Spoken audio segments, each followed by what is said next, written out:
Hi! Welcome sa Black Anime Recaps. Ang recap natin ngayon ay ang anime na Beast Tamer. Ang bida sa kwento ay isang Beast Tamer na madalas na pinapahiya ng kanyang mga kasama dahil sa kanyang mahinang kapangyarihan sa pakikipaglaban. Nang ang mahinang Tamer ay pinalayas sa koponan, nakilala niya ang babaeng pusa na tumulong sa kanya na maging mas malakas at baligtarin ang mga bagay. Sa mundong ito, ang mga pusa, ang mga dragon, at ang mga Diyos ang nangungunang tatlong lahi. Ang kanilang mga mandirigma ay may pinakamataas na kakayahan sa pakikipaglaban. Makikita natin kung paano naging pinakamalakas ang Tamer sa mundo sa pamamagitan ng pagkontrol sa babaeng pusa. Lahat ng nang-insulto sa kanya ay magsisisi. Ang Tamer ay nagngangalang Rain, na ipinanganak na may malakas na kaugnayan sa mga hayop, at nagagamit ang kanilang kapangyarihan sa pamamagitan ng pagpirma ng mga kontrata sa kanila. Siya ay miyembro ng Heroes Team na responsable para sa pagdadala ng gamit ng team. Naniniwala si Rain na kahit hindi siya magaling sa pakikipaglaban ay sobrang close pa rin nila ng kanyang mga kasamahan. Ngunit hindi iyon ang parehong iniisip ng kanyang mga kasamahan. Isang araw, ang kanyang mga kasamahan, na pinamumunuan ng isang bayani, ay biglang pinalayas si Rain sa grupo, sa pag-iisip na ang mahinang Tamer ang kanilang sagabal. Iniisip ni Rain na isa lamang itong kalokohan hanggang sa marinig niya ang kanilang pangungutya. Pagkatapos ay napagtanto niya na hindi nila siya tinatrato bilang isang kasama. Umalis siya sa koponan ng may pagkabigo. Habang gumagala siya sa mga lansangan na walang ideya kung ano ang dapat niyang gawin sa hinaharap, lahat ng mga bata ay nagtitipon sa paligid niya nang nakita nila siya. Lahat sila ay gusto si Rain dahil ang mga miyembro ng Heroes Team ay palaging minamaliit ang mga karaniwang tao, at si Rain lamang ang handang makipaglaro sa kanila. Pinipilit ni Rain na maging masigla at makipaglaro sa mga bata. Nagkokontrol siya ng lawin sa kalangitan sa pamamagitan ng kanyang kakayahan, na pumukaw sa pagkamangha ng mga bata, bagaman maaari lamang niyang kontrolin ang lawin sa loob ng maikling panahon, dahil hindi pa ito ganap na napaamo. Ipinapahayag ng mga bata ang kanilang pangarap na maging isang Beast Tamer tulad ni Rain upang makipagsapalaran sa buong mundo. Ang mga salita ng mga bata ay nagbibigay inspirasyon kay Rain. Nagpasya siyang maging isang adventurer at kumita ng pera sa pamamagitan ng pagkumpleto ng mga gawain. Sa Adventurers Guild, nalaman niya na kailangan niyang pumasa sa isang pagsubok upang maging isang adventurer. Ang pagsubok ay nangangailangan sa kanya upang manghunting ng mga goblins, at mangalap ng mga tiyak na halamang gamot. Si Rain ay kumuha ng pagsusulit. Nanghahunting siya ng mga goblins sa pamamagitan ng pagkontrol sa mga hayop upang mahanap ang kanilang mga bakas. Ang mga goblins ay mga F-rank na halimaw, kaya kahit mahina si Rain sa pakikipaglaban, madali niya itong matatalo. Pagkatapos manghunting ng sapat na mga goblins, naghanda si Rain na kunin ang mga halamang gamot, ngunit narinig niya ang sigaw ng isang batang babae. Siya ay nagmamadali sa sigaw, at natagpuan ng isang D-class na halimaw na tigre na umaatake sa isang babaeng pusa. Sinubukan ni Rain na saksakin ang halimaw na tigre, ngunit nasira ang punyal ng dumampi ito sa matigas na balat ng halimaw na tigre, na napansin si Rain at nagtakda sa kanya bilang bagong target. Sigaw ni Rain sa babaeng pusa na samantalahin ang pagkakataong makatakas. Ngunit ang babaeng pusa ay tumalon lang sa langit, at sinipa ang halimaw na tigre hanggang sa mamatay habang lumalapit ito kay Rain. Hindi inaasahan ni Rain na may ganito kalakas na kapangyarihan ang cute na dalagang ito. Bigla niyang naisip ang ilang mga bihirang lahi sa mundo na ipinanganak na may pinakamataas na lakas, at malamang nakabilang sa isa sa kanila ang babaeng pusa. Sa sandaling ito, ang babaeng pusa ay biglang bumagsak, at si Rain ay nagmamadaling hawakan siya. Naririnig niyang kumakalam ang tiyan nito, at nalaman niyang gutom lang siya. Pinakain ni Rain ang babaeng pusa ng lahat ng pagkain na mayroon siya, at pagkatapos ay nagsimula silang mag-usap. Ang babaeng pusa na nagngangalang Kanade ay kabilang sa isang malakas na lahi na nasa bingit ng pagkalipol. Pagod na siya sa boring na buhay sa kabundukan, kaya naglibot-libot na siya. Ang kabaitan ni Rain ay nagbibigay kay Kanade ng magandang impression. Tinanong niya ang lahat tungkol sa kanya dahil sa curiosity, at nalaman niyang pinaalis si Rain sa kanyang team, na ikinagalit niya. Naniniwala siyang mabuting tao si Rain, at hindi siya dapat tretuin ng ganoon. Ngunit pinilit ni Rain ang isang ngiti, at ipinaliwanag na siya ay napakahina na maaari lamang siyang maging isang pabigat para sa kanyang mga kasamahan sa koponan.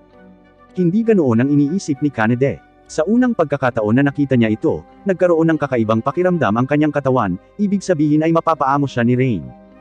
At ang katotohanang kakaunting tao sa mundong ito ang makakapagpaamo sa makapangyarihang lahi na pinanggalingan niya, at si Rain ay mas makapangyarihan kaysa sa inaasahan niya.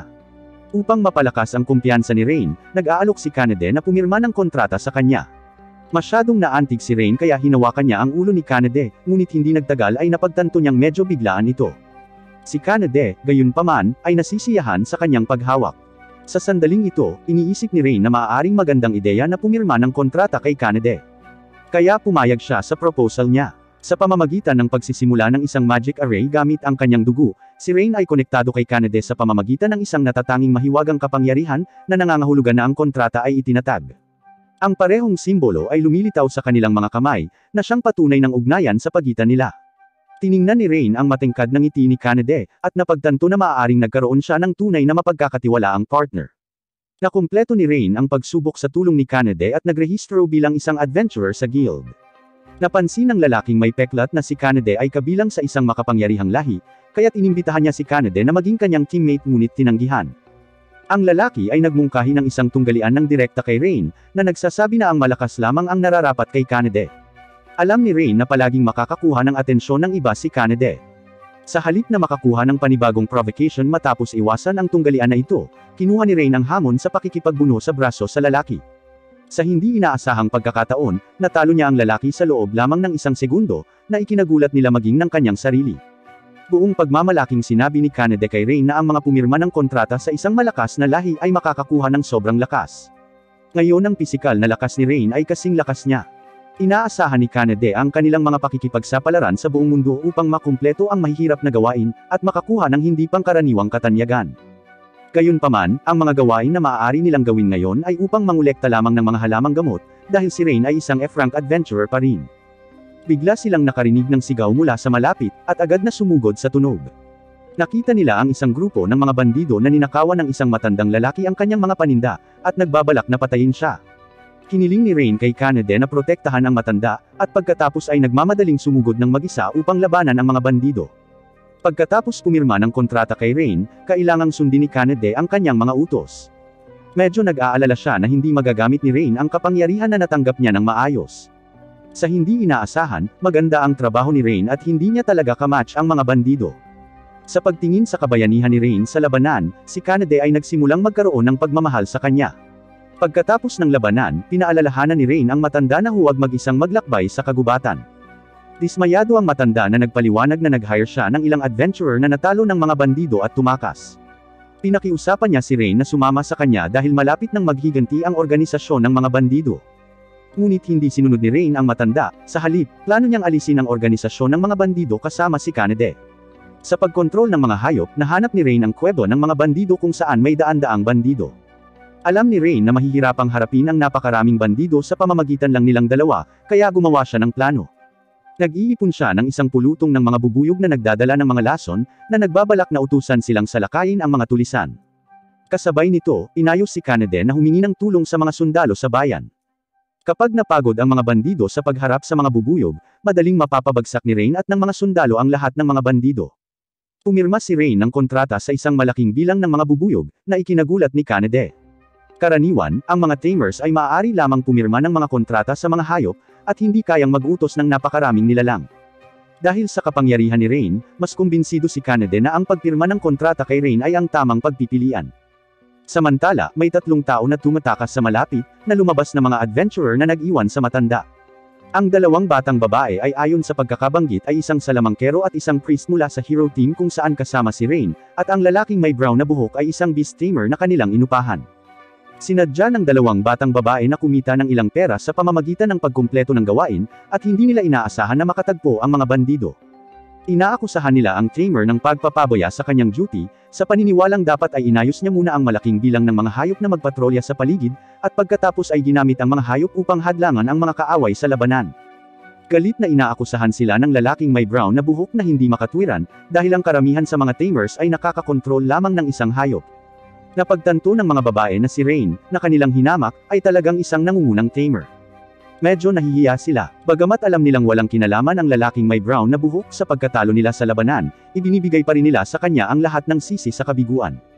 Pinapatahimak pa nila siya tungkol sa anumang nangyari ngayon sa pamamagitan ng puwersa para mapanatiling buo ang kanilang reputasyon. Samantala, maayos naman ang plano ni Rain.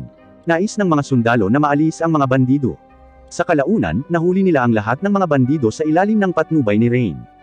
Noon lang, ilang malalaking butiki ang biglang lumundag mula sa kailaliman ng kuweba, at lahat sila ay mga C-rank na halimaw, espesyal na pinalaki ng mga bandido para harapin ang mga nanghihimasok. Sinabi ni Rain sa mga sundalo na dalhin ang mga bandido sa labas ng kuweba, at haharapin niya ang mga halimaw kasama si Kanede. Sinunod ng mga sundalo ang kanyang arrangement, at naghintay sa labas ng kuweba. Pagkatapos ng matinding labanan, natalo ni Rain at Kanade ang lahat ng halimaw. Nang makita silang walang pinsala, sinisigaw ng mga sundalo ang kanilang mga pangalan bilang pagsamba. Sa unang pagkakataon, naramdaman ni Rain ang katuparan ng pagiging kinikilala ng napakaraming tao. Alam niyang hindi siya mananalo kung wala ang tulong ni Kanade, at taos-pusong ipinapakita ang kanyang pasasalamat sa kanya. Bilang tugon, ipinakita sa kanya ni Kanade ang isang matamis na ngiti. Bilang gantimpala para sa kontribusyon ni Rain, ina-upgrade siya ng Adventurer Guild mula level F hanggang level E, kasama ang pagbibigay sa kanya ng bounty. Si Rain at Kanade ay may malaking piging upang gantimpalaan ang kanilang sarili. Ngunit nang sumapit ang gabi, nalaman nilang may isang silid na lang ang natitira sa hotel. Balak ni Rain na maghanap ng ibang hotel, ngunit naaakit si Kanade sa silid at ayaw umalis. Dahil pag-alagala sa labas ng maraming taon, si Kanade ay bihirang manatili sa isang hotel ng tao. Ang inosenteng babaeng pusa ay walang pag-iingat, na kinukumbinsi si Rain na manatili dahil komportable ang kama. Iginiit ni Rain na mag-isang mag-camping sa labas ngayong gabi, dahil sa palagay niya ay hindi mabuti para sa isang binata at isang babae na manatili sa iisang silid sa buong gabi. Kasabay nito, binalaan niya si Kanade na maging mas maingat sa mga lalaki. Naagrabyado si Kanade, ipinaliwanag niya na hindi siya tanga para magtiwala sa sinumang lalaki. Hindi niya ikinababahala na manatili kay Rain, dahil natagpuan niya itong isang mabait at tapat na adventurer sa panahon ng kanilang pakikipagsapalaran. Ang mga salita ni Kanade ay nakaantig kay Rain, kaya pumayag siyang manatili. Ngunit sa sumunod na segundo, hindi siya nakaimik, dahil nahihiya siyang pinaalalahanan ni Kanade na tumalikod kapag nagpalit siya ng damit. Si Rain ay pagod na pagod sa mga araw na ito kaya't siya ay nakatulog kaagad, na nagpapasaya kay Kanade. Dahil sa kanyang pagkakakilanlan bilang babaeng pusa, marami na siyang nakilalang masasamang tao, na ikinadidismaya niya sa mundo. Hanggang sa nakilala niya si Rain, at na-realize niya na may kabaitan sa mundo. Itinuring siya ni Rain bilang isang karaniwang babae at mas masaya siya kaysa dati sa mga panahong magkasama sila. Sa pag-iisip na itinaboy si Rain sa team, nagpasya siyang tulungan si Rain na maging mas malakas. Sa susunod na mga araw, masaya sina Rain at Kanade na magkasama. Madalas silang kumukuha ng ilang mababang antas na mga quest, na madaling makumpleto sa tulong ni Kanade. Ngunit si Rain ay nakakuha ng isang mahirap na gawain ngayon. May nanggugulo sa tulay na nagpapasimula ng tunggalian sa mga dumadaan.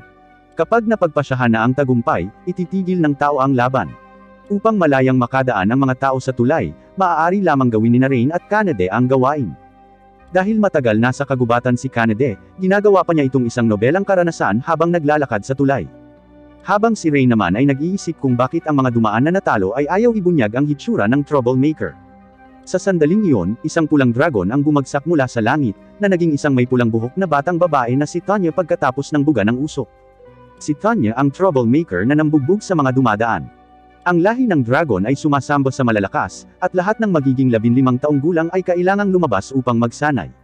Si Tanya, bilang isang batang babae, ay hindi alam kung saan siya makakahanap ng isang malakas na kalaban. Kaya maaari lang siyang magsimula ng mga laban sa bawat dumadaan upang mahanap ang malakas, na makakatulong sa kanya na maging mas malakas sa labanan. Ngayon ay itinuon ni Tanya ang kanyang mga mata kay Rain at Kanade. Sila ay mga manlalaban mula sa pinakamalakas na lahi mula sa magkabilang panig, ngunit ang dragon ay may mas mataas na reputasyon. Nakakalamang si Tanya at sinunog ang buntot ni Kanade gamit ang isang long-range fire-breathing skill. Nagalit si Kanade at pinasabog ang ating napakabilis na lakas sa pakikipaglaban. Sumama si Rain kay Kanade ngunit pareho silang itinapon ni Tanya sa langit. Sa kabutihang palad, mayroon silang lihim na koneksyon, na naiiwasan ang pag-atake ng apoy ni Tanya sa pamamagitan ng pagtapak sa mga paa ng isa't isa. Naramdaman ni Rain ang lakas ni Tanya pagkatapos ng laban, at maaari lamang niya itong mapagtagumpayan sa pamamagitan ng kanyang kakayahan bilang isang tamer. Hiniling niya kay Kanade na bigyan siya ng ilang minuto. Sa lubos na pagtitiwala kay Rain, agad na sumang-ayon si Kanade. Habang nagtatago si Rain, sina Kanade at Tanya ay muling nagkaroon ng matinding labanan. Nag-overdraft si Kanade para itigil si Tanya, para hindi maatake si Rain sa loob ng ilang minuto. Di nagtagal, sa utos ni Rain, hindi mabilang na mga ibon ang sumugod kay Tanya. Ngunit ang antas ng pag-atake na ito ay hindi makakasakit kay Tanya, na handang pabagsakin si Rain upang tapusin ang labanan. Sa hindi inaasahang pagkakataon, hindi napigilan na lumuhad ang kanyang mga binti. Lumalabas na ang mga ibon na ipinanganak na may paralisadong epekto, ay hindi maaaring saktan ang kaaway ngunit maaaring gawin siyang hindi makagalaw. Kahit na ang dragon ay may kahangahangang defense ability, hindi kayang tiisin ni Tanya ang napakaraming nakakaparalisadong pag-atake. Sa makatuwid, maaari lamang niyang aminin ang pagkatalo. Akala ni Tanya ay ibebenta siya ni Rain, ngunit pinakiusapan lang siya ni Rain na huwag nang atakihin ang mga dumadaan. Ang kanyang matingkad na ngiti ay nagbibigay liwanag sa kanyang kalooban, at ito ang kanyang unang pagkakataon na makatagpo ng gayong mabait na tao. Nang bumalik si Rain sa Adventurers Guild, sinundan siya ni Tanya.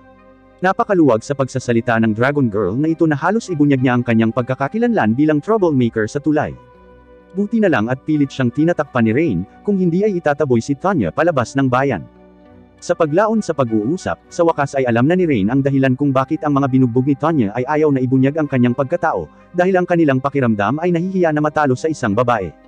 Sa makatuwid, maitatago ng mabuti ang pagkakakilanlan ni Tanya. Pagkatapos ay iminungkahi ni Tanya na sumali sa koponan ni Rain, dahil itinuring niya si Rain bilang isang makapangyarihang adventurer pagkatapos niyang talunin siya, at gusto niya ang personalidad ni Rain, na labis na nagpapaselos kay Kanade. Tuwang-tuwa si Rain dito. Maswerte na para sa maraming tao na makatagpo ng isang manlalaban mula sa pinakamalakas na lahi, ngunit nakilala niya ang dalawa pagkatapos niyang umalis sa koponan. Manghihinayang siyang sayangin ang kanyang swerte kung hindi niya papayagan si Tanya na sumali.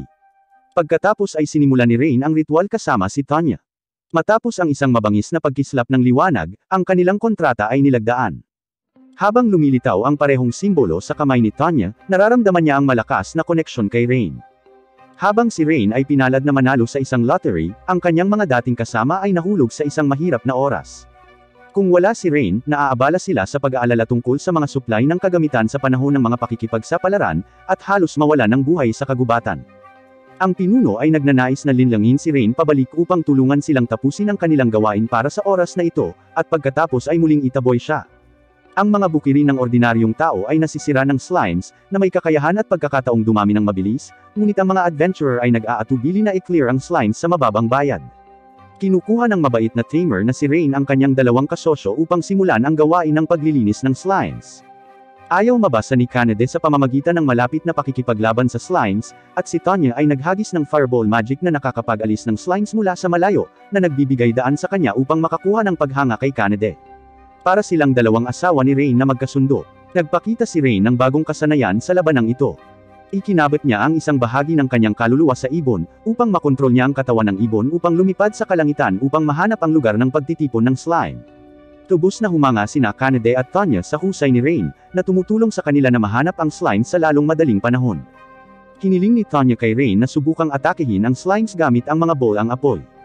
Bagamat si Rain ay isang beast tamer sa halip na isang salamangkero, magagamit niya ang makapangyarihang magic ng lahi ng dragon habang nakapirma ng kontrata sa kanya ang Dragon Girl na si Tanya.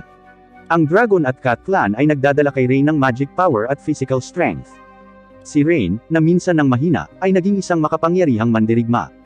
Sa ilalim ng gabay ni Tanya, nagsasagawa si Rain ng magic ng fireball sa slimes, at unti-unting umaangkop sa paggamit nito. Matapos makumpleto ang misyon, binayaran si Rain ng isang halaga ng pera, na ang lahat ay naging pagkain sa kalaunan. Siguro kung mas malakas ang isang tao, mas marami siyang kinakain. Sina Tanya at Kanade ay may matakaw na gana. Bago pa kumagat si Rain ay parang bundok na ang mga plato sa harap ng dalawang babae. Pagkatapos nilang kumain ay nagsimula na silang mag-usap. Dahil panandalian lang silang magkakilala, gusto ni Kanade at Tanya na malaman pa ang tungkol kay Rain. Saglit na nag-alinlangan si Rain, at sa wakas ay nagkwento tungkol sa kanyang buhay. Siya ay mula sa isang nayon kung saan nagtitipon ng mga tamer, kaya't lumaki siyang isang tamer tulad ng iba. Minsan ay nagkaroon siya ng masayang pamilya, ngunit isang aksidente ang sumira sa kanyang nayon, pati na rin sa kanyang pamilya. Nang marinig ito, ang dalawang babae ay labis na nalungkot para kay Rain, at nag-aalala tungkol sa pagtatanong pa. Ngunit ayaw ni Rain na mag-iwan ng napakaraming sikreto at pagka-estranghero sa mga kasama, kaya ipinagpatuloy niya ang kanyang kwento. Isang araw noong siya ay 12 taong gulang, pumunta si Rain sa isang lugar na malayo sa nayon upang magsanay sa pagpapaamo ng mga hayop. Ngunit pag-uwi niya sa gabi, nalaman niyang nasusunog ang nayon. Ang ilang mga halimaw ay sumalakay sa nayon, at lahat ay patay. Si Rain lang ang nakaligtas. Bagaman siya ay 12 taon pa lamang, kailangan niyang mamuhay ng mahirap na malayang buhay. Pagkatapos, nakilala niya ang dati niyang mga kasama. Inanyayahan siya ng pinuno na si Arios na sumali sa pangkat ng pakikipagsapalaran. Nais ni Rain na pigilan ang trahedya ng kanyang nayon na mangyari muli, kaya pumayag siyang sumali, ngunit natuklasan lamang na itinuring siya ni Arios na isang katulong upang gumawa ng mga kakaibang trabaho para sa koponan. Sa sandaling ito, hinawakan ni Kanade ang kamay ni Rain. Sa wakas ay nalaman niya na ang dahilan kung bakit napakadesperadong lumaban si Rain sa tuwing nakakaharap niya ang mga halimaw ay dahil ayaw ng mabait na batang lalaki na maulit ang trahedya. Sumama rin si Tanya para palakasin ang loob ni Rain. Pinupuri ng dalawang babae si Rain at pagkatapos ay sinimulang isumpa si Arios na malamang na maghirap ang kanyang adventure team. Ang kanilang nakapagpapatibay na mga salita ay nagpainit sa puso ni Rain. Sa unang pagkakataon, naramdaman niyang naaprubahan ang mga pagsisikap na ginawa niya. Pagkatapos ng pag-uusap, naging mas malapit sila sa isa't isa, na nagpapahintulot sa kanila na makipagtulungan ng maayos sa susunod na misyon ng krusada laban sa mga half-orc. Ang masamang balita ay si Tanya ay sobrang kumpiyansa pagkatapos na makakuha ng ilang mga tagumpay ng madali. Kahit na ilang beses na siyang binalaan ni Rain na maging mas maingat, wala talagang pakialam si Tanya. Bilang isang resulta, isang aksidente ang mangyayari sa lalong madaling panahon. Ang mga half-orc kahit na medyo mahina ang kapangyarihan sa labanan, mayroon silang pangunahing katalinuhan, na nagpapahintulot sa kanila na magpanggap ng patay upang magtakda ng bitag para kay Tanya. Sa kabutihang palad, ang kanyang mga kasama ay nagbigay ng mabilis na reaksyon at nailigtas siya. Nang makitang nasugatan si Rain, nagkasala si Tanya. Hindi niya akalain na bilang isang Dragon Girl, mapapahamak niya ang kanyang mga kasama, at masasaktan sa pakikitungo sa mga low-level na half-orc. Habang si Tanya ay nasa tulay na ang kanyang isip ay gumagala, nakilala niya ang isang tao na babae. Nang makita ang maputlang mukha ni Tanya, naisip ng batang babae na nasaktan siya sa labanan. Naramdaman muli ni Tanya ang kabaitan mula sa mga tao, na labis niyang pinahahalagahan. Pero ngayon, hindi niya pinansin ang kabaitan ni Rain dahil sa sobrang kumpiyansa niya, dahilan para masaktan si Rain. Nang mahanap ni Rain si Tanya, nagilty ang dalaga kaya hindi niya napigil ang umiyak. Inaaliw siya ni Rain na ang pagiging okay niya ang pinakamahalaga. Tumakbo si Kanade para yakapin si Tanya, na nagparamdam sa dragon ng isang mahiwagang kapangyarihan na pinangalanang pagkakaibigan. Sa gabi, dinadala ni Rain ang dalawang babae sa hotel. Maaaring sinusubukan ng may-ari ng hotel na tulungan si Rain na umibig, na nagsasabi na mayroon na lamang isang silid na natitira sa hotel. Kaya naman, walang ibang pagpipilian si Rain kundi ang manatili kasama ang dalawang babae sa iisang kwarto. Hindi makatulog si Tanya dahil kapag naiisip niya si Rain, mabilis ang tibok ng puso niya. Malabo na napagtanto ng inosenteng babae na maaaring umibig siya kay Rain, pilit na pinipigilan ang sarili na huwag matulog katabi si Rain. Nang tumingin siya kay Rain ay nagbigay siya ng masayang ngiti. Pagkatapos ng magandang gabing pahinga, ipinagpatuloy nila ang kanilang paglalakbay sa pakikipagsapalaran. Iminungkahi ni Tanya na bumili sila ng isang set ng protective gear para kay Rain, dahil ang pangangatawan ng tao ay medyo mahina kaysa sa ibang mga lahi. Gayunpaman, ang magandang kapaligiran ay nag-ambala ng isang grupo ng mga tao, na lumalabas na mga dating kasamahan ni Rain. Ang pinuno ng partido ay nagngangalang Arios, na nagulat sa dalawang makapangyarihang kasama ni Rain. Napagkakamalan niyang alipin si Rain ng dalawang babae. Nang marinig na si Rain ang master ni Kanade at Tanya, nagulat ang buong party. Ngunit hindi nagtagal ay naisip ni Arios ang kanyang dahilan ng pagpunta kay Rain. Ang kanyang partido ay nasa malaking problema sa paggalugad sa kagubatan. Palagi silang naliligaw sa Enchanted Forest na ito. Para ma-explore ang kagubatan ng mas matagal, iminungkahi ni Arios na muling sumama si Rain sa party para tumulong na kontrolin ang mga hayop upang galugarin ang kagubatan at magdala ng mga supply. Napakawalang hiya ni Arios at ng kanyang mga kasama. Humihingi sila ng tulong pero ang paraan ng paghiling nila ay parang binibigyan nila si Rain ng tulong. Desididong tinanggihan sila ni Rain. Upang kumbonsihin si Rain, ang partido ay nagpahayag ng isang malaking lihim, na sa kalaliman ng kagubatan ay nagtatago ng isang kayamanan na tinatawag na Shield of Truth, na mahalaga upang labanan ang Demon King. Kung hindi matatalo ang Demon King, sasalakayin ng halimaw na hukbo ang mundo ng mga tao. Gaya ng nabanggit ko kanina, ang bayan ni Rain ay nawasak ng mga halimaw, at namatay ang kanyang pamilya sa aksidenteng iyon. Hindi kayang makita ni Rain ang iba na dumaranas ng parehong kasawian. Pinag-isipan niya ito ng mahabang panahon, at sa wakas ay pumayag na sumali sa partido ni Arios para sa kapakanan ng mga inosenteng tao. Sa halip na pasalamatan si Rain, sinisisi siya ng partido sa pag-aaksaya ng kanilang oras sa pag-aatubili ng napakatagal. Noon lang, hindi nakatiis sina Tanya at Kanade, nag-aalok na humingi ng paumanhin ng partido sa pagtatiboy kay Rain kanina, at pinaluhod ni Tanya ang buong partido. Kahit na walang malakas na lakas, ang mga miyembro ng partido ay may mataas na pagpapahalaga sa sarili. Galit na inutusan ni Arios si Rain na bantayan ang kanyang dalawang alaga. Ang mahalay na lalaking si Arios ay naging bastos, na nagsasabi na sina Tanya at Kanade ay mga laruan lang sa kama kasama si Rain. Pinagtatawanan niya si Rain dahil sa pagpatol niya sa mga hayop, kaya nasuntok siya ni Rain. Hindi matanggap ni Arios na tinuturuan siya ng leksyon ng isang mahinang tamer, at labis na nabigla ang kanyang mga kasama. Binalaan ni Rain si Arios na ang sinumang maglalakas loob na bastusin sina Kanade at Tanya ay tiyak na matuturuan ng kanyang kamao. Pagkatapos ay nagpasya si Arios na ilagay ang magkabilang panig sa isang labanan upang makita kung sino ang kwalipikadong magturo sa iba. Sa tunggalian na ito, si Tanya ay laban sa salamangkero at priest ng partido, habang si Rain ay laban kay Arios. Ang kalaban ni Kanade ay ang kalbong mandirigma na si Agathe. Mababa ang tingin ng malakas na mandirigmang si Agathe sa payat na batang babae na si Kanade, at hindi nagtagal ay binayaran ang kanyang pagmamataas. Pinagsasama ng mga pag-atake ni Kanade ang bilis at lakas, pinipigilan si Agathe at hindi siya binibigyan ng pagkakataong lumaban. Nakaramdam ng kahihiyan, nag-counterattack si Agathe habang pansamantalang huminto sa pag-atake si Kanade. Ngunit casual na hinaharangan ni Kanade ang malalakas na pag-atake ni Agathe, na parang bumangga siya sa isang bato. Pagkatapos ay nagpasya si Agathe na gamitin ang lahat ng kanyang lakas upang manalo sa labanang ito, at ngayon lang niya ginamit ang 80% ng kanyang lakas. Gayunpaman, ang sumunod na mga salita ni Kanade ay nagpasindek kay Agathe. Ginagamit pa lang ng babaeng pusa na ito ang 20% ng kanyang lakas. Nawala ang lahat ng kanyang kumpiyansa, labis na natakot si Agathe na hindi man lang siya nakablock, sinipa ni Kanade at nakoma. Samantala, sa larangan ng digmaan ni Tanya, ang priest na si Mina ay may parehong pag-atake at pantulong na mahika, habang ang salamangkero na si Lian ay nakakabisado ng higit sa 1,000 mahika. Gayunpaman, sa pamamagitan lamang ng pag-snap ng kanyang mga daliri, hinaranggan ni Tanya ang kanilang kumpiyansa na pag-atake.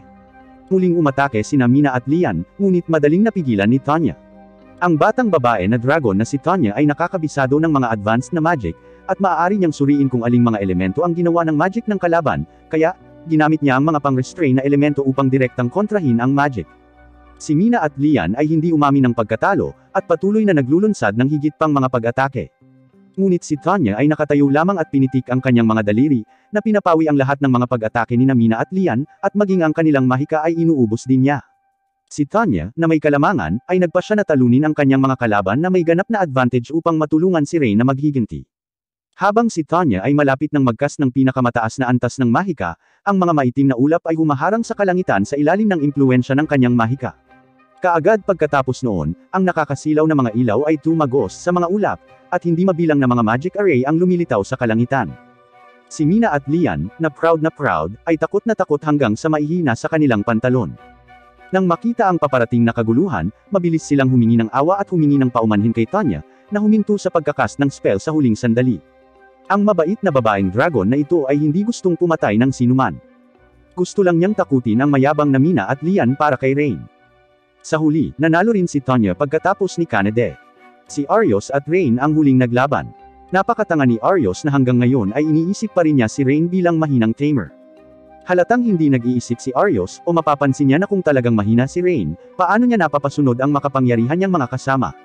Ang pagmamaliit ni Arios sa kalaban ay tila nakatadhana sa kanyang kabiguan. Ngayon ay natanggap na ni Rain ang karagdagang mga kasanayan ng Cat Tribe, kaya ang kanyang mga katangian ay hindi mas mababa kaysa sa bayani na si Arios. Kasabay ng kanyang masipag na pagsasanay, ang aktwal na kakayahan ni Rain sa pakikipaglaban ay medyo malakas. Isa pang dahilan kung bakit nakatadhanang manalo si Rain ay dahil mas maasikaso siya kaysa kay Arios. Laging binibigyang pansin ni Rain ang mga gawi sa pakikipaglaban ng kanyang mga kasama, na nagpapaalam sa kanya kung paano gagamitin ni Arios ang kanyang espada. Ayaw magpatalo ng ganoon si Arios, kaya nagpasya siyang atakihin si Rain sa pamamagitan ng mahika. Bilang isang bayani, mahusay si Arios sa pisikal at mahiwagang pag-atake.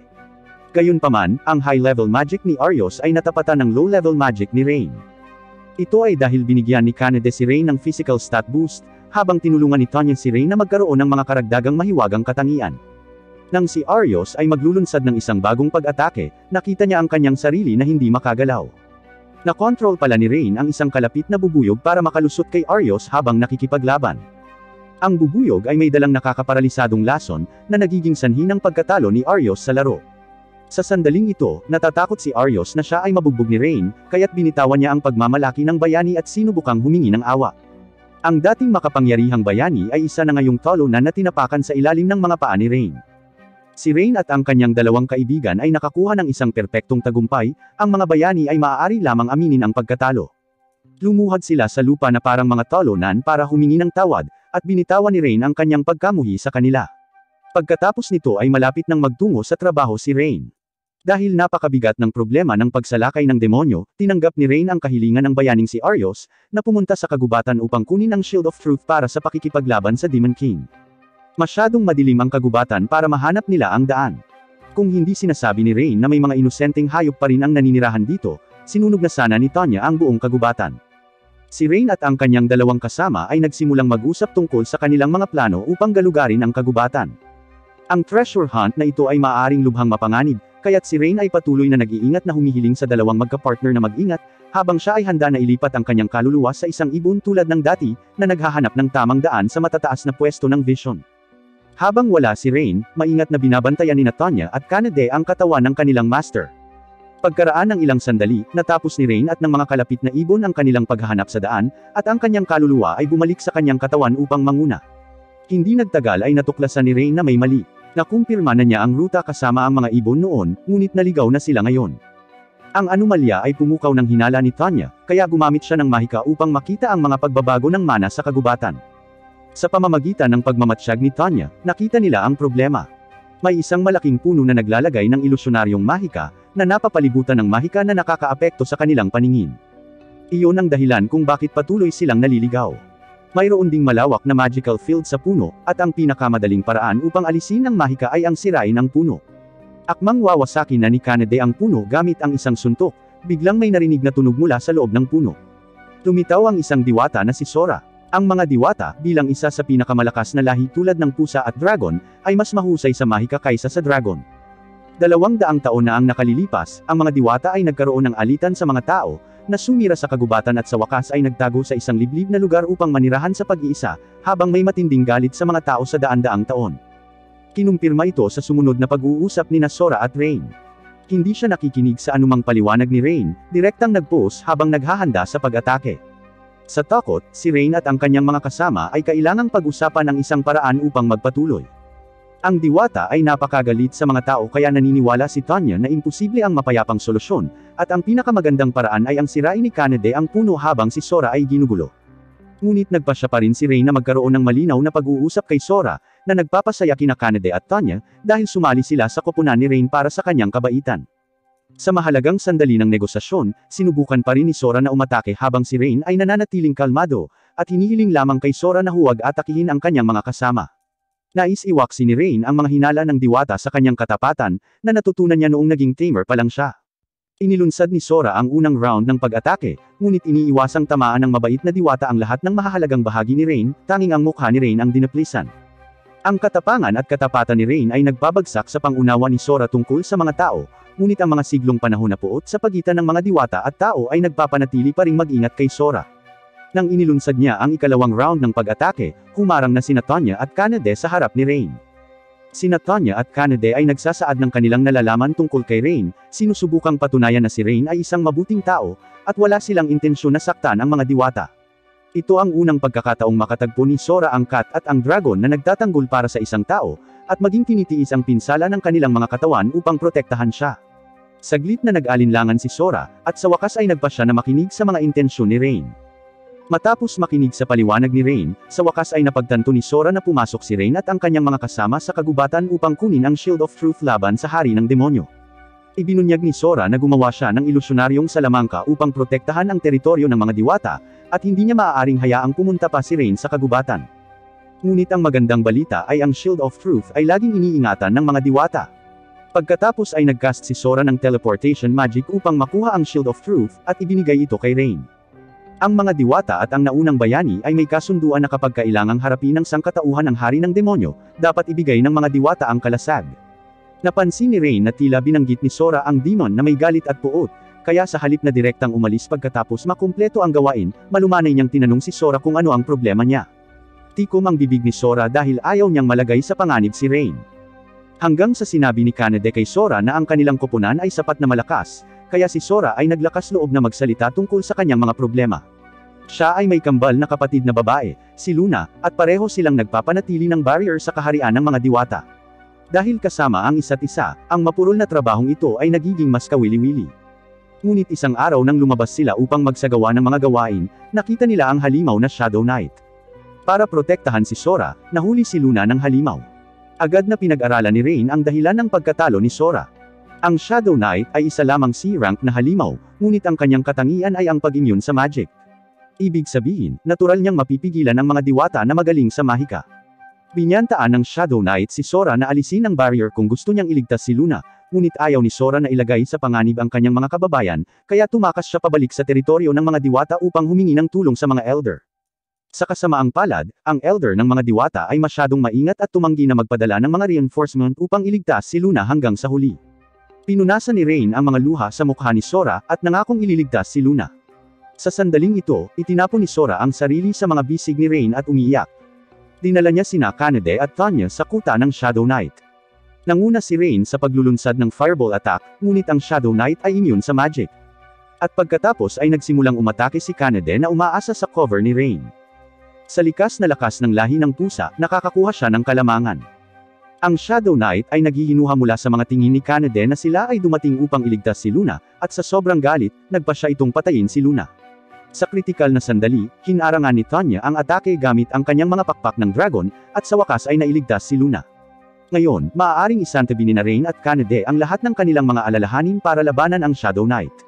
Nagtutulungan sila upang maglunsad ng isang mabangis na pagsalakay, ngunit ang mga istatistika ng depensa at pag-atake ng Shadow Knight ay napakataas, at isang malaking lugar ng kagubatan ang nawasak nito. Kaya nakaisip si Rain ng bagong plano. Kinokontrol niya ang mga bubuyog upang makagambala sa paningin ng Shadow Knight, at pagkatapos ay gumamit siya ng power-boosting magic kay Kanade. Sa isang nakakasilaw na liwanag na kumikislap sa kanyang katawan, nararamdaman ni Kanade ang walang katapusang kapangyarihan na ini-inject sa kanyang katawan. Pagkatapos ay ibinato ni Kanade ang isang malakas na suntok sa Shadow Knight. Habang sinusuntok ang tiyan nito, hindi mabilang na pulang bitak ang lumilitaw sa katawan ng Shadow Knight, na nagiging alikabok. Na-curious si Kanade kung paano nakuha ni Rain ang power-boosting magic.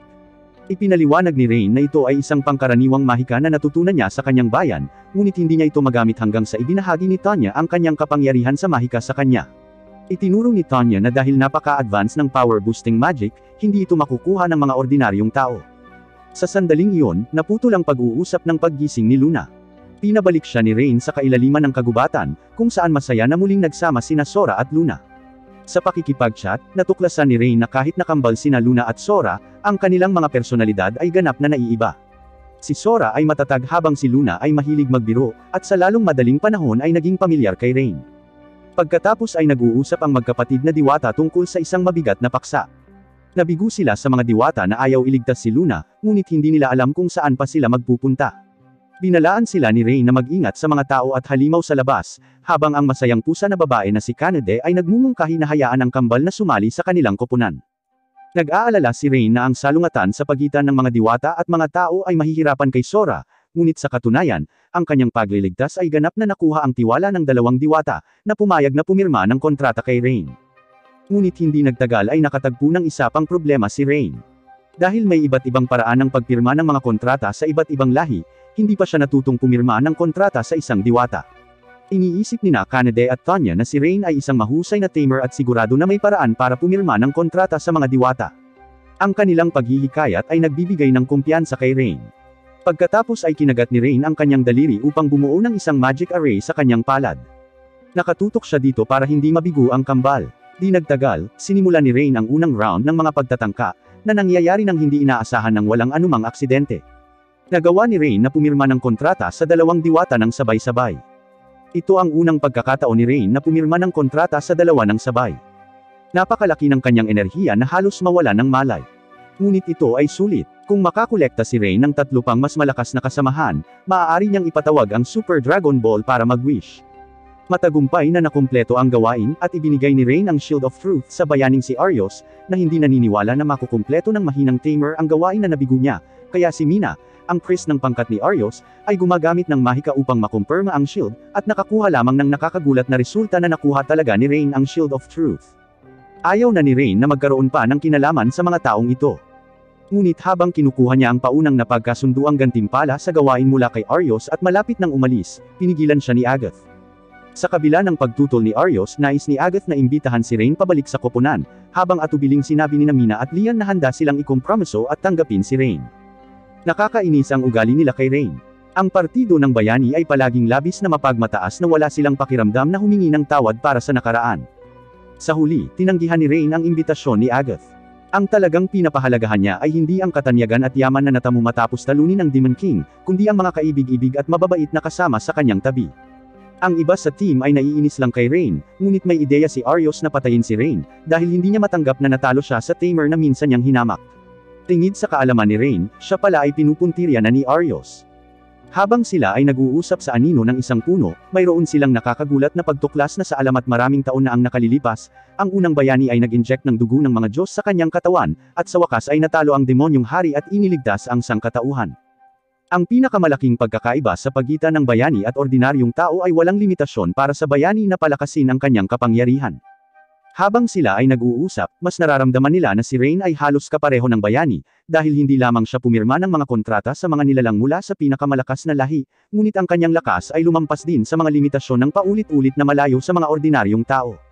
Nag-follow up si Kanade, na naniniwalang hanggat makahanap si Rain ng ilan pa sa pinakamalakas na nilalang na pumirma ng mga kontrata, tiyak na malalabanan niya ang hukbo ng Demon King ng direkta. Ang lahat ng mga kasama ni Rain ay nag-iisip na hindi kayang tanggapin ni Arios ang responsibilidad sa pakikipaglaban sa hari ng demonyo, at ang kanilang payo ay nagpaisip kay Rain. Nagpasya siyang isipin ang posibilidad ng pakikipaglaban sa Demon King mismo, na nagiging sanhi ng mataas na moral ng kanyang mga kasamahan sa ilang sandali. Narito ang nakakatawang bahagi. Dahil iisa lang ang bakanteng kwarto sa tuwing mananatili sila sa hotel, kinailangan matulog si Rain kasama ang 4 na babae na natutulog ng basta-basta. Ngayong may pares ng kambal na diwata si Rain sa kanyang team, kailangan niyang takpan ang pagkakakilanlan ng 2 babae araw-araw. Ang 2 diwata na babae ay labis na kinakabahan sa lungsod ng tao, natatakot na sila ay kunin bilang mga alagang hayop. Hanggang sa makita nilang madaling makisalamuha sina Tonya at Kanade sa mga tao, tuluyang nababawasan ang tensyon sa kanilang mga puso. Sa sandaling iyon, maraming mga tao na bata ang dumating upang makipag-chat sa kambal na diwata, na itinuturing din nilang mga asawa ni Rain. Ang kanilang walang muwang na anyo ay hindi tumutugma sa mga chismis sa mga diwata na ang mga tao ay masama. Unti-unting naniwala ang kambal na maraming mabubuting tao sa mundo maliban kay Rain. Sa lalong madaling panahon ng grupo ay dumating sa pinakamahusay na tindahan ng armas sa bayan, na pinamamahalaan ng isang dwarf na nagngangalang Gantz, na nagbibigay ng hindi kanais-nais na unang impression, kaya ang kapaligiran sa proseso ng pagpili ng mga armas ay medyo mahirap. Tanging ang masayahing diwata na si Luna ang napakasigla pa rin. Iminungkahi niya na si Rain, isang tamer, ay dapat bumili ng mga latego upang mapaamo ang mga hayop, at pinagpapantasyahan ang hindi malinis na imahe ng mga ito na hinahagupit ni Rain. Bilang isang resulta, siya ay malubhang na lecture ng kanyang kapatid na si Sora. Sa proseso ng pagpili, nalaman ni Rain na ang mga armas dito ay maganda, ngunit hindi masyadong praktikal. Sa sandaling iyon, dumating ang isang adventurer upang bumili ng armas. Patuloy niyang ipinakikita ang kanyang kayamanan, kaya pinagbilhan siya ni Gantz ng isang napakagandang mahabang espada. Pagkaalis ng adventurer, tinanong ni Rain si Gantz kung bakit mas fashionable ang mga armas dito, ngunit hindi praktikal. Natatawa si Gantz nang marinig ang tanong na ito. Pagkatapos ay ibinunyag niya na ang mga armas na inilatag ay pawang basta lang na ginawa, habang ang mga nakatagong armas ay ang pinaglaanan ni Gantz ng kanyang sarili sa paggawa. Ang mga tao ngayon ay nais lamang na magbayad para sa mga pinakamahal na armas, anuman ang angkop sa pagitan ng sandata at ng gumagamit, at madalas nilang itinatapon ng mga lumang armas sa pagtugis ng mga bagong sandata na mas nakakaakit sa kanila. Si Gantz ay may hindi mabilang na mga kalyo sa kanyang mga kamay dahil sa paggawa sa loob ng maraming taon, at ang lahat ng mga nilikha na armas ay parang sarili niyang mga anak, kaya hindi niya maaaring payagan ang mga detalyadong sandata na mayurakan. Kaya naman si Gantz ay nagpapakita ng mga ordinaryong armas para subukan ang mga bisita, at ang kanyang magagandang sandata ay para lamang sa mga may kaalamang adventurer tulad ni Rain. Pagkatapos ay tinanong ni Gantz si Rain tungkol sa kung paano nakita ni Rain ang mga depekto sa kanyang mga armas. Ipinaliwanag ni Rain na bilang isang tamer, kailangan niyang obserbahan ang mga hayop ng madalas, kaya nagkakaroon siya ng malakas na kakayahang mag-obserba. Pinapahalagahan ni Gantz ang espesyal na kapalaran sa pagitan nila at nagpas siyang mag-customize ng sandata para kay Rain. Gayunpaman, ang problema ay walang sapat na mga materyales upang likhain ang mga armas. Ang problema ay nasa minahan ng mithril na ipinasa sa mga henerasyon sa pamilyang Gantz. Gayunpaman, nawala ang mga mithril ore ng biglaan. Sa pangkalahatan, may proseso raw para maubos ang isang mineral, kaya naghinala si Rain na may nagnanakaw ng mithril ore. Para sa kanyang sariling mga sandata, at upang matulungan si Gantz, si Rain ay nagsasagawa ng gawain ng pagsisiyasat sa minahan ng mithril. Nang pumunta si Rain at ang kanyang mga kasama sa Adventurers Guild para magulat, narinig nila na ang bayaning si Arios ay nagre-recruit ng mga katulong na kasamahan, at maraming tao ang nagmamadaling mag-sign up para sa katanyagan at kayamanan. Si Rain ay may magandang pag-iisip, at hindi nagagalit sa kanyang kinasusuklaman na si Arios na gumagawa ng mas mahusay. Noon pa lang, curious na ang guild receptionist na si Natalie sa pagkakakilanlan ng Fairy Twins, at sadyang niligaw ng mapaglarong babae na si Luna si Natalie para isipin na sila ang mga asawa ni Rain. Nagmamadaling kinuha ni Rain ang task file para ibahin ang topic. Pagkatapos magulat sa guild, si Rain at ang kanyang partido ay agad na pumunta sa Mithril Mine. Magaling sa magic ang mga diwata, pero mahina ang physical fitness, kaya halos mamatay ang kambal sa pag-akyat nila sa bundok. Sa daan, dumating sila sa kabuuan ng isang lawa, kung saan ang mga batang babae ay nagpasya na maglaro sa tubig at magpahinga. Nagsimulang magubad si Kanade sa harap ni Rain, na ikinatakot ni Rain at mabilis siyang nagtago. Habang ang mga babae ay naliligo sa lawa, sina Luna at Sora ay nakatitig kina Kanade at Tanya sa buong oras, dahil naiinggit sila sa kanilang magagandang figure at sinusubukang tanungin sila kung paano gawing matambok ang kanilang mga katawan. Sa sandaling iyon, inatake si Kanade mula sa likuran, at ang kanyang sigaw ay umakay kay Rain. Pero nakagat lang pala siya ng isda. Dahil sa aksidenteng ito, nabusog ni Rain ang kanyang mga mata. Taos-puso siyang humihingi ng paumanhin sa mga babae pagkatapos, ngunit ang mga babae ay palaging may gusto kay Rain, at hindi na aabala sa lahat. Pagkatapos nito, bumalik na sila sa paglalakbay. At nasigurado, may nagnanakaw ng mithril sa minahan. Madaling natalo ni Tanya at Kanade ang dalawang magnanakaw. Hiniling ni Rain sa kanila na mag-ingat, dahil ang mga ibon sa kalangitan ay napaka-abnormal pagkatapos nilang magpakita. Hinala ni Rain na natuklasan sila ng isang tamer na kumokontrol sa mga ibon sa minahan. Isang grupo ng mga magnanakaw ang nasa minahan ng mithril na mapagbantay, at ang tamer sa kanila ay natuklasan si Rain at ang kanyang mga kasama sa pamamagitan ng ibon. Agad na nagsimula ang labanan sa pagitan ng dalawang partido, na ang pag-atake ng pana at arrow ng mga magnanakaw ay na-neutralize ng Dragon Girl na si Tanya, at ang magic attack ay madaling naharang ng Fairy Twins. Para naman sa Beast Tamer, napatumba siya sa suntok ni Rain. Pagkatapos ay ipinatawag ng nagalit na tamer ang kanyang lihim na sandata, isang B-class na halimaw na pinalaki niya. Ang Shadow Knight na ginugol ni Rain ng maraming oras sa pagpapabagsak ay isang sea-level lamang. Ang mga halimaw sa antas na ito ay mahirap paamuin ng mga tao, kaya hiniling ni Rain sa kanyang mga kasama na ilipat ang mga nahuli na hostage sa labas ng minahan, habang siya at si Kanade ay magtutulungan upang harapin ang halimaw sa minahan. Naaakit ni Rain ang atensyon ng halimaw, habang si Kanade ay lihim na hinuhuli ang Beast Tamer. Gayunpaman, ang lalaking ito ay partikular na matigas ang ulo. Nahuli man siya, ayaw pa rin niyang kontrolin ang halimaw na sumuko. Ang pag-atake ng halimaw ay magpapabagsak sa minahan anumang oras, sa makatuwid, kailangang ipagsapalaran ni Rain ang paglapit sa halimaw. Sa hindi inaasahang pagkakataon, pilit niyang pinirmahan ang isang kontrata sa halimaw sa napakaikling panahon, na kinokontrol ang halimaw. Ito ay hindi kailanman nangyari sa mga Beast Tamers. Ang kakilakilabot na kakayahan ni Rain ay nagbunsod sa kaaway sa kabaliwan, na sinubukang kunin muli ang kontrol sa halimaw, na naging sanhi ng galit ng halimaw at naglunsad ng walang pinipiling pag-atake. Sa huli, si Rain ay naglabas ng kanyang lakas at napatay ang halimaw, kaya nailigtas ang buhay ng kalaban. Alam na alam ni Rain na ang mga tao at mga halimaw ay may matinding puot sa isa't isa, na hindi ganap na mabubura sa pamamagitan ng simpleng pagpapaamo, kaya't binibigyang pansin niya ang mga galaw ng mga halimaw sa buong proseso. Pagkatapos ng labanan, tinanong ni Rain ang pagkakakilanlan ng mga magnanakaw. Lumalabas na lahat sila ay bumili ng mga armas sa tindahan ni Gantz, at kalaunan ay narinig mula sa iba na sila ay nalinlang ng mga ordinaryong armas na ibinibenta ni Gantz. Kaya't sila ay pumunta sa kanyang mithril mine upang nakawin ng mineral bilang ganti. Matapos sabihin ni Rain kay Gantz ang nangyari, naramdaman ni Gantz na komplikado. Naglalagay siya ng bitag upang parusahan ang mga humahamak sa mga sandata, at hanggang sa gantihan siya ng kanyang mga customer ay napagtanto niya kung gaano kalakas ang sama ng loob ng mga adventurer na iyon. Sa kalaunan, si Gantz ay nabigyang inspirasyon at hinihikayat ni Rain, at nagpa siya na magbenta ng mga armas ng may katapatan sa hinaharap, pati na rin ang maingat na pagpanday ng bawat armas upang maiwasan ang paggawa ng mga may sira na produkto. Tubos ang pasasalamat ni Gantz kay Rain at nangakong susubukan niya ang kanyang makakaya para tulungan si Rain na gawin ang kanyang eksklusibong sandata. Pagkatapos ay tahimik na sinabi ni Rain kay Gantz ang tungkol sa kanyang mga espesyal na pangangailangan. Habang naghihintay na gawin ang sandata, ang grupo ng pangunahing tauhan ay magsisimula ng isang bakasyon. Sa gabi, ang bayani na si Arios ay nag-alis ng isang tamer. Gusto niyang mag-recruit ng kasama bago niya simulan ang pakikipaglaban sa Demon King, ngunit lahat ng mga nakapanayam ay hindi maihahambing kay Rain. Maaari lamang nilang paamuin ang isang hayop sa mababang antas, tulad ng mga lobo o oso. Nakita ni Arios na pinaamo ni Rain ang pinakamalakas na species tulad ng pusa na babae at dragon na babae, kaya hindi niya maiwasang maliitin ang mga ordinaryong beast tamer na ito. Dahil ang gawaing talunin ang Demon King ay matagal nang naantala, hinikayat ng priest na si Mina si Arios na ibaba ang mga pamantayan para sa recruitment, na agad na naging sanhi ng hindi kasiyahan ni Arios. Napagtanto ni Mina na malaki ang pinagbago ng personalidad ni Arios kamakailan, kaya mabilis niyang inilipat ang paksa para pigilan ang galit nito. Pagkaalis ni Mina, umuungol si Arios tungkol sa pagpapawala kay Rain habang naglalabas siya ng isang masamang singsing. Hindi inaasahan ni Rain na ganito kakitid ang isip ni Arios. Nang pumunta siya sa guild upang iulat ang gawain ng mga magnanakaw, ang receptionist ng guild, si Natalie, ay nagsabi kay Rain na ang mga magnanakaw ay lahat ay tinanggalan ng kanilang mga lisensya ng adventurer, at nasentensyahan ng mahirap na trabaho dahil sa kanilang krimen sa pagpapalaki ng mga halimaw. Inaalo ng Fairy Twins ang nalulumbay na si Rain, habang sina Kanade at Tanya ay natutulog pa rin sa hotel.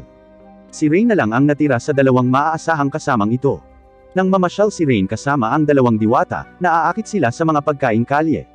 Sila ay nanirahan sa kagubatan sa buong taon at hindi kailanman sinubukan ang pagkain ng mundo ng mga tao, kaya nililibre ni Rain ang bawat isa sa kanila ng isang hotdog. Ang kambal ay agad na nabighani ng bagong bagay, at tinatapos ang mga hotdog sa ilang malalaking kagat. Pagkatapos ay pumayag si Rain na gantimpalaan sila kasama sina Kanade at Tanya sa isang malaking pagkain sa susunod. Dahil na-satisfied na sila sa pagkain, nakipag-chat ang mga diwata kay Rain tungkol sa isang seryosong bagay. Tinatanong nila kung kamakailan lamang ay nakakuha si Rain ng ilang pagpapahusay sa kanyang mga kakayahan. Ang pisikal na kapangyarihan ni Rain ay napabuti sa pamamagitan ng pagpirma ng isang kontrata kay Kanade, at ang kontrata kay Tanya ay nagpahusay sa kanyang magic power, ngunit pagkatapos pumirma ng kontrata sa mga diwata, walang makabuluhang pagpapabuti sa kanyang mga kakayahan sa anumang aspeto. Labis ang pagkadismaya ng kambal sa sagot ni Rain, dahil gusto nilang matulungan nila si Rain. Napansin ni Rain ang pagkabigo ng dalawang babae, na inaaliw sila sa kanyang kwento. Siya ay pinalayas sa Heroes Party ni Arios dahil siya ay masyadong mahina, ngunit ang karanasang iyon ay hindi nakaapekto kay Rain mula sa pagiging malakas. Nalaman din ni Rain na ang pinakamahalagang bagay na gusto niya sa kanyang mga kasama ay hindi ang pagiging matatag, kundi ang pagtitiwala sa isa't isa. Ang kambal na diwata ay tuluyang naalis ang kanilang pagkabigo. Sa sandaling iyon, isang bagong aksidente ang mangyayari. Isang mayabang na binata na may dalawang sundalo ang humarang sa kanila, tinanong ang mga pangalan ng kambal at pinilit silang maging kanyang mga asawa. Ang lalaki ay nagngangalang Edgar, ang anak ng isang maharlika. Siya ay may napakasamang reputasyon para sa madalas na pagkidnap ng mga magagandang babae bilang mga asawa. Tinaboy ni Rain ang mga nasasakupan ni Edgar para protektahan ang kambal na diwata. Gayunpaman, kinuha ni Edgar ang mga inosenteng sibilyan bilang mga hostage at binyantaan si Rain na huminto. Nais ng kambal na gumamit ng mahika upang palayain ang mga bihag, ngunit ayaw ni Rain na ibunyag nila ang kanilang mga pagkakakilanlan, o ang kambal ay hindi mabubuhay sa mundo ng mga tao. Biglang may naisip si Rain. Noong siya ay nakikipaglaban, natuklasan niya na ang kanyang mahika ay napaka-espesyal na kaya niyang gumawa ng maraming spell ng sabay-sabay. Kaya nagpa siya si Rain na subukan ito at nagpakawala ng mga bowl ang apoy. Dahil dito, maraming bowl ang apoy ang sabay-sabay na lumilitaw, at lahat ng mga nasasakupan ni Edgar ay bumagsak habang ang mga bihag ay napalaya. Dahil nagawa ni Rain na itaboy si Edgar, nakatanggap siya ng pasasalamat mula sa mga taga-nayon. Sa sandaling ito, tahimik na pinagmamasdan ni Arios ang eksenang ito sa hindi kalayuan na may masamang ngiti sa kanyang mukha. Hindi pa alam ni Rain na ang bayaning ito ay naging mas nakakatakot kaysa sa halimaw. Pagkabalik sa hotel, kinukwento ng Fairy Twins sa kanilang mga kasama ang tungkol sa katapangan ni Rain, at tumutok sila sa mga biyayang natanggap ni Rain matapos pumirma sa kontrata sa kanila, dahil bilang isang beast tamer, si Rain ay makakapagbigay ng maraming magic sa isang iglap, na higit pang makapangyarihan kaysa sa maraming salamangkero na nagsanay sa loob ng mga dekada. Pagkatapos ng nakaka-relax na paksa, naging seryoso ang lahat habang binanggit ni Rain ang masamang reputasyon ni Edgar na nalaman niya sa mga residente. Sinasamantala ang pagkakakilanlan ng kanyang ama bilang maharlika, tila nakipagsabuatan si Edgar sa mga knight na ipinadala dito ng imperyo. Sa panghihikayat ng kanyang mga kasama, nagpasya si Rain na harapin si Edgar upang iligtas ang mga batang babae na kinidnap. Nag-iisip din si Edgar ng mga paraan upang makapaghiganti kay Rain, at binigyan niya ang kapitan ng kabalyero na si Juliet ng isang bag ng mga gintong barya. Ang magkabilang panig ay nasa estado ng paghahanda. Nagsimulang kumilos si Rain. Siya at si Kanade ay pumunta sa Order upang iulat ang masamang pag-uugali ni Edgar. Gayunpaman, pinalayas ng Order si Rain nang hindi sinisiyasat ang anak ng maharlika, na nagpapatunay sa mga alingaw ng pagsasabuatan sa pagitan ng Knights at ni Edgar. Sa pagbabalik, nakilala ni Rain ang isang batang babae na nagngangalang Stella, ang Vice Captain ng Knights. Natuklasan din ni Stella ang ilegal na pagtutulungan ng Knights at ng pamilya ng maharlika. Ngunit palagi niyang hindi kayang panagutin ang Knights at ang pamilya ng maharlika, dahil wala siyang malalakas na kasama. Ang pagharap kay Rain sa pagkakataong ito ay nagbibigay sa kanya ng pag-asa. Habang nakumpleto ni Rain ang ilang mahihirap na gawain noon, unti-unting lumaganap ang kanyang katanyagan, dagdag pa ay may isang babae mula sa malakas na tribo ng pusa sa tabi niya, si Stella ay nakiusap kay Rain para sa tulong.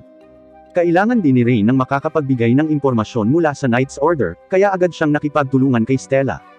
Ang una nilang plano para sa labanan ay maghagis ng bitag para harapin ang mga tiwali sa Order. Sa gabi, nakatanggap si Gillette ng maling balita na may ebidensya ng pakikipagsabuatan nila ni Edgar sa suburban warehouse. Upang maiwasang matuklasan ni Stella ang ebidensyang kriminal na ito, agad na nagtipon si Gillette ng isang grupo ng mga tauhan upang salakayin ang bodega. Habang dinadala ni Gillette ang kanyang mga tauhan sa bodega, agad siyang nakatanggap ng palihim na pag-atake, habang ang Fairy Twins ay nagcast ng Frost Magic upang isil ang gate na humaharang sa ruta ng pagtakas ni Gillette. Sa ibang lugar, ginagamit ni Rain ang bagong kagamitan na ibinigay ni Gantz upang maglunsad ng isang pangmalayuang pag-atake, at sa maikling panahon, pinabagsak niya ang lahat ng mga kasabwat ni Gillette. Sinabi ni Stella kay Gillette na nahuli ng kanyang mga kasama ang Knights, at nakakita ng ebidensya ng pagkakasala ni Gillette. Kahit sa ganitong hindi maganda na sitwasyon, ayaw pa ring sumuko ni Gillette. Nag-aalok si Stella na gawin ang susunod na labanan upang lumaban ng one-on-one kay Gillette.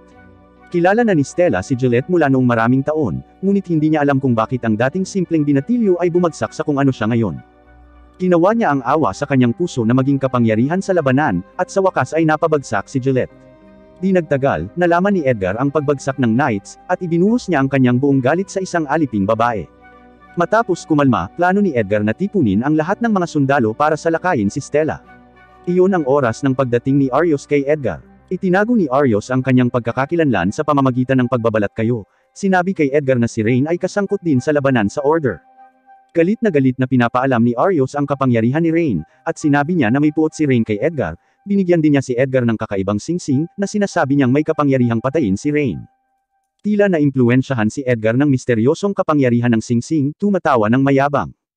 Dinala ni Stella ang mga babaeng kabalyero na sumusuporta sa kanya sa mansyon ng Panginoon, kasama sina Canade at Tanya. Dapat nilang imbestigahan ang krimen ng iligal na sabuatan sa pagitan ng Maharlika at ng Order. Bagamat makapangyarihan ang grupo ni Stella, hindi lang sila pinababayaan ng mga tapat na gwardya ng Maharlika kundi tumawag din ng tulong sa labas. Nagsisimula ang isang malaking labanan. Sa ibang lugar, si Rain at ang kambal na diwata ay pumasok sa mansyon ng Maharlika, habang ang kanilang mga kasama ay nakakagambala sa atensyon ng mga gwardya. Nang gumamit ng mahika ang kambal para alamin ang lokasyon ng mga nakakulong na alipin ni Edgar, naramdaman nila ang isang nilalang na may makapangyarihang magical powers. Hinulaan ni Rain na galing ito sa isa sa pinakamalakas na lahi, ngunit hindi niya matiyak kung ang siya ay alipin o kasama ni Edgar. Inayos ni Rain na palayain ng Fairy Twins ang mga alipin habang tutuklasin niya ang pinagmulan ng magic power. Pagkatapos maghiwalay, nakita ni Rain ang isang nakakulong na babae. Tinutulungan niya itong pagalingin ang mga pinsala sa pamamagitan ng mahika ng pagpapagaling, na nakuha ang tiwala ng babae. Ang batang babae ay nagngangalang Nina mula sa isa pang ultimate race, ang Demigod race. Nakatira siya sa kabundukan hanggang sa araw na nakilala niya si Edgar. Kinuha ng malibog na lalaki ang mga lokal na taga-nayon bilang mga hostage upang takutin si Nina, at pagkatapos ay nilagyan siya ng collar na naglilimita sa kanyang kapangyarihan sa mahika, sa kalaunan ay ginawang alipin niya ang babaeng Diyos. Nagpasya si Rain na sirain ang collar upang palayain si Nina, gayunpaman, ang magic shock mula sa collar ay nagdulot ng matinding sakit sa kanya. Ngunit si Rain ay hindi na ang mahinang tamer tulad ng dati. Siya ay may mga pagpapala ng kanyang apat na makapangyarihang mga kasama, at sa wakas ay nagtagumpay upang sirain ang collar. Habang matagumpay na nailigtas ni Rain si Nina, tinapos din ng kanyang mga kasama ang labanan, at nailigtas ng kambal na diwata ang lahat ng mga alipin. Dahil hindi na kailangang mag-alala sina Canade at Tanya tungkol sa kaligtasan ng mga alipin, sinira nila ang mga depensa ng mga gwardya, at nakita ang kanilang mga kasama sa bulwagan. Nang makita ng apat na babae na niligtas ni Rain ang isa pang babae, sinimulan nilang magbiro kung gaano kaswerte si Rain sa mga babae. Sa oras na ito, sinusubukan ng Maharlika na tumakas, ngunit hindi siya pinalad na direktang nabangga niya ang pangkat ng mga pangunahing tauhan. Isang aksidente ang nangyari sa sandaling mahuli siya ni Rain. Inactivate ni Edgar ang singsing na ibinigay ni Arios, at biglang lumitaw ang isang halimaw sa anyo ng Grim Reaper upang atakihin si Rain. Nakatayo sa rooftop, at naririnig ang mga hiyawan ng bulwagan, tiwala si Arios sa kapangyarihan ng singsing. Iniisip niyang patay na si Rain. Gayunpaman, hindi man lang nasaktan si Rain. Naguguluhan din ang mga kasamahan ni Rain kung paano niya mahaharangan ang pag-atake ng ganoong mataas na antas na mahika, kaya nag-eksperimento si Luna, at nalaman na si Rain ay immune sa poisonous attribute magic. Dalawang blessings pala ang dala ng kambal kay Rain. Ang isa ay nagbibigay daan kay Rain na magsagawa ng maraming spell ng sabay-sabay, at ang isa ay tumutulong kay Rain na maging immune sa ilang uri ng magic. Kaya naman hindi napatay ng halimaw si Rain. Samantala, habang nakikita ni Edgar ang kanyang kahabag-habag na wakas, napupuno siya ng takot, galit, at hindi pagpayag. Ang malakas na negatibong emosyon ay nakakaapekto sa singsing, at isang malakas na puwersa ang sumabog sa ring, ganap na nilamon si Edgar sa isang iglap. Si Rain ang unang nag-react at gumagamit ng fire magic sa pag-atake, ngunit hindi ito gumana. Isang halimaw na puno ng masamang aura ang lumitaw sa harapan nila. Ang pamilyar na amoy ay nagpapaalala kay Rain ng lahi ng demonyo na sumira sa kanyang bayan maraming taon na ang nakalilipas. Sa halip na salakayin si Rain, lumipad ang mataas na ranggo na demonyo upang manghunting ng mga residente ng bayan. Hiniling ni Rain kay Stella na ayusin si Nina at ang mga residente na tumakas, habang dinadala niya ang kanyang mga kasama upang pigilan ang demonyo. Ang labanan sa pagitan ng dalawang panig ay mabilis na nagsimula, na sina Tanya, Kanade, at Rain ang namamahala sa pangunahing pag-atake, at ang kambal na diwata ay naglulunsad ng mataas na antas ng mahika. Gayunpaman, ang lahat ng mga pag-atake na ito ay hindi epektibo. Ang mataas na ranggo na demonyo ay nagpapatawag din ng malaking bilang ng mga halimaw, na bagaman napakahina at karaniwang napapatay kapag inaatake. Ang totoong problema ay maaari silang ipatawag ng walang hanggan, kaya ang sitwasyon ay nagiging hindi pabor para kay Rain. Ang kanilang pisikal na lakas at mana ay patuloy na nauubos, habang ang mataas na ranggo na demonyo ay maaaring palaging manatili sa isang malakas na estado. Napakalakas na ng isang may mataas na ranggo na demonyo, hindi natin maiisip kung gaano ito nakakatakot kapag dumating din ang hari ng demonyo. Ang demonyo ay patuloy na nagpapatawag ng mga halimaw upang kaladkarin si Rain at ang kanyang mga kasama. Tila nawala na ito ng pasensya, at handang sirain ang bayan. Pagkatapos ay tinalakay ng grupo ng mga pangunahing tauhan ang isang plano. Ang Fairy Twins ay gagamit ng teleportation magic upang ilipat ang mga naninirahan, upang ang partido ni Rain ay magkaroon ng libreng pagkilos upang labanan ang halimaw na hukbo. Ang masamang balita ay pagkatapos na maitayo ng Fairy Twins ang teleportation array, ang mga residente ay hindi naniniwala sa kambal, dahil sa sensitibong relasyon sa pagitan ng mga tao at mga diwata. Sa kritikal na sandali, ang ilang mga tao na nakakilala sa Fairy Twins ay lumalapit, at ang kanilang pagtitiwala ay gumaganap ng isang magandang epekto ng pagpapakita. Sa huli, ligtas na nailipat ang mga residente. Samantala, nararamdaman ng priest na si Mina ang aura ng demonyo. Parehong iniisip nila ni Agatha na dapat nilang tingnan ang sitwasyon, ngunit tinanggihan ni Arios ang panukala na may katayuan siya bilang isang bayani. Sa totoo lang, sabik siyang naghihintay sa balita ng pagkamatay ni Rain. Sa sandaling iyon, isang grupo ng mga adventurer ang sumali sa larangan ng digmaan. Sila ay may matinding pakikipaglaban sa mga halimaw, na higit na katulad ng mga bayani kaysa kay Arios. At lahat sila ay nakasuot ng mga sandata at baluti na gawa ni Gantz. Ito ang grupo ng mga adventurer na tumutulong kay Rain na magbigay ng mahalagang oras, at sumali rin si Nina sa party ni Rain. Ang batang babae na Diyos ay likas na napupuot sa digmaan, ngunit upang mailigtas ang mga inosenteng tao, sa wakas ay nagpasya siyang labanan ang demon. Ang kakayahan ng lahi ng Diyos ay ang space magic, at sinugod ni Rain ang hukbo ng mga halimaw upang tuluyang maabot ang mataas na ranggo na demonyo sa tulong ni Nina. Habang muli niyang ginagamit ang kanyang espesyal na kakayahan sa pagpapaamo na higit sa mga ordinaryong beast tamer, ninakaw ni Rain ang kontrol ng halimaw na hukbo mula sa mataas na ranggo na demonyo. Inutusan niya ang mga halimaw na salakayin ang demonyo, at sa wakas ay tinapos ang malakas na kaaway na ito. 3 araw pagkatapos ng labanan, natapos ang gawaing pagpapanumbalak ng bayan. Si Stella ay naging bagong kapitan ng mga kabalyero, habang ang dating kapitan at ang maharlika na nakipagsabuatan sa isa't isa ay inihatid sa maharlikang kabisera upang hintayin ang hatol. Tumipat na ang nayo ni Nina, kaya sumama sa party ni Rain ang babaeng Diyos na walang mapupuntahan. Sikat na sikat sila ngayon sa bayan, at naging bayani sa mata ng lahat. Nagustuhan ni Nina na makasama si Rain at iba pa, kaya nag-alok siyang pumirma ng kontrata kay Rain. Buti na lang at hindi masyadong kumukonsumo ng dugo ang ritual, kung hindi, kahit na hindi mamatay si Rain sa kamay ng mga demonyo, sa huli ay mamamatay siya dahil sobra ang dugo niya sa pagpirma ng mga kontrata. Inaabisuhan ng grupo ng mga bida na mag-assemble sa Adventurers Guild, kung saan nakita nila ang bagong Knight Captain na si Stella. Napakabait ng babaeng knight na ito, at naabot niya ang pakikipagtulungan sa guild ng adventurers, kaya tutulong ang mga adventurers sa pagtatanggol sa bayan mula sa pagsalakay ng mga demonyo sa hinaharap. Gayun din, dahil natalo na ni Rain ang A-level na demonyo, itinataguyod siya ng guild bilang isang C-level adventurer. Nagtataka ako nang marinig ko ang desisyong ito, natalo ni Rain ang isang A-level na kalaban, hindi ba dapat i-upgrade siya sa A-level adventurer? Anyway, walang pakialam si Rain sa hindi pantay na karangalan. Ngayon ay gusto lang niyang malutas ang problema sa tirahan. Nahihiya siyang manatili sa isang silid ng hotel kasama ang 5 babae. Pagkatapos ng talakayan, nagpasya si Rain at ang kanyang mga kasama na bumili ng bahay sa bayan, at doon tumira. Pagkatapos, nagsimula silang maghanap ng bahay. Gayunpaman, pagkatapos ng pagbisita sa ilan, hindi pa rin sila makahanap ng isang disente. Ang pinakahuli lang ang mukhang maganda sa lahat ng aspeto, ang problema lang nito ay may multo dito. Nang malaman ni Kanade na haunted house ito, niyakap niya kaagad si Rain at nanginginig. Ngayong wala ng extra na bahay na makikita, maaari na lamang nilang tingnan ang loob ng bahay bago gumawa ng desisyon. Hindi nagtagal pagkatapos nilang pumasok sa bahay, may nangyaring kakaiba. Isang ghost maid ang lumitaw sa harap nila, na ang katawan ay kasing sexy ni Tanya, at lubos na nakahihigit sa ilang maliliit na babae ng grupo ng mga bida. Ang multo ay walang aktwal na katawan, kaya madali niyang naiiwasan ang iba't ibang pag-atake. Nakikita niya ang takot ni Kanade sa mga multo, at sadyang tumakbo para takutin ang babaeng pusa. Sa sandaling iyon, isang aksidente ang nangyari. Habang si Kanade ay labis na natatakot at nawala sa sarili, panandalian niyang nakuha ang kakayahang umatake ng mga multo. Bumaliktad ang sitwasyon ngayon, at mas mukhang multo si Kanade. Sinamantala ng Fairy Twins ang pagkakataong gumawa ng silang magic, at pansamantalang na-trap ang multo, na pagkatapos ay sinubukang salakayin si Rain, ngunit kontrolado niya. Ang lalaking ito ay hindi lamang kayang paamuin ang lahat ng uri ng mga nilalang, kundi pinapasailalim pa sa kanya ang multo. Sa wakas ay nagkaroon ng pagkakataon si Rain na magkaroon ng mahinahong pakikipag-usap sa multo, na nagpapakilala sa sarili bilang Tina Holy. Ang kanyang may-ari ay isang bastos, na brutal na pumatay sa kanya 30 taon na ang nakakaraan. Marahil, dahil hindi siya nabuhay ng sapat, si Holy ay ayaw maging isang multo, at gumalagala sa bahay na kanyang tinitirhan ngayon. Ang kwento ni Holy ay nag-aalis ng takot ni Kanade tungkol sa kanya. Matapos panuurin ang unang 12 episodes, naniniwala ako na kilala mo na rin ang personality ni Rain. Sa wakas ay kinuha niya si Holy, na walang kaibigan at walang tahanan, tulad ng pagkuha sa iba pa niyang mga kasama.